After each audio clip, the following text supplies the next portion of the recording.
जय जय श्री राधे। जय जय श्री राधे। वृंदावन साधु सेवा में पुनः आपका स्वागत। और आज हम प्रथम बार जो है आपके आगे जो है उपस्थित हो रहे हैं, वरना बैक स्टेज ही वृंदावन साधु सेवा में अपनी सेवाएं जो है हम देते रहते हैं। पर कभी कभार मौका मिलता है कि क्यों ना फ्रंट पे आके कुछ बोला जाए किसी के विषय में। तो उनमें से एक जो हैं जो निरंतर वृंदावन साधु सेवा में अपना सहयोग भेजते रहते हैं। और सहयोग भेजने में तो बहुत लोग हैं, पर भाव जिनका है वह बहुत ही मायने रखती है वो बात जो है। तो ऐसे ही हमारे बहुत ही प्रिय सोनल जी और प्रशांत जी हैं जो निरंतर वृंदावन साधु सेवा में अपना सहयोग देते हैं और भाव से, और जिन्हें हमारे साधुओं की, वृंदावन के साधु संतों की जिन्हें हमेशा चिंता रहती है और वह उनके विषय में हमेशा सोचते रहते हैं।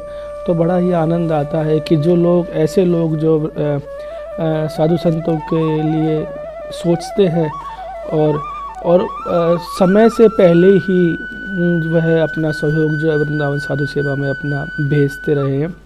और जब से वृंदावन साधु सेवा स्टार्ट हुई है और उसके कुछ समय पश्चात से ही वह अपना सहयोग वृंदावन साधु सेवा में भेजते रहे।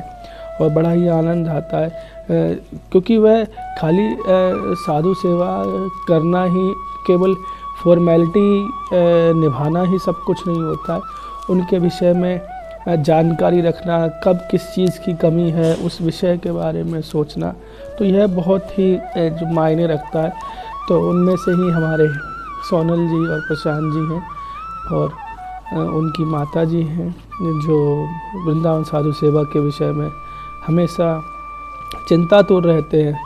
और ख़ासकर धाम के विषय में, धाम की, वृंदावन धाम के विषय में, धाम की महिमा के विषय में और वृंदावन धाम के साधु संतों के विषय में जो चिंतन करते हैं, ऐसे ही वह हमारे बहुत ही प्रिय हैं। तो आज की सेवा जो है, आज की क्या, उन्हीं की सेवा श्री जी की कृपा से चलती रहती है। लेकिन वह अपना नाम देना नहीं चाहते, परंतु कभी कभी हमारा भी मन करता है कि क्यों ना ऐसे संतों का नाम लिया जाए। वह भी संत स्वरूप ही है जो निरंतर संतों के विषय में चिंता तो रहते हैं। तो ऐसे संत की कभी कभार नाम लेना भी बहुत ही आनंद का विषय होता है। तो बहुत बहुत हृदय से धन्यवाद उनका। और यही श्री जी से प्रार्थना करते हैं कि जो भी उनका संकल्प है, वह श्री जी उनके सभी संकल्प, मनोरथ को पूर्ण करें। वह सब साधु संत जो हैं उनका आशीर्वाद उन पर निरंतर बना रहे, ऐसी श्री जी से हम प्रार्थना करते हैं। ऐसे ठाकुर जी से हम प्रार्थना करते हैं कि उन पर सदैव अपनी कृपा, अपना स्नेह बनाए रखें और वह ऐसे ही धाम में साधु संतों की सेवा जो है वह करते रहें। बस थोड़ा सा आज बोलने का अवसर मिला तो आपके सामने आए हैं। और श्री राधे।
राधे।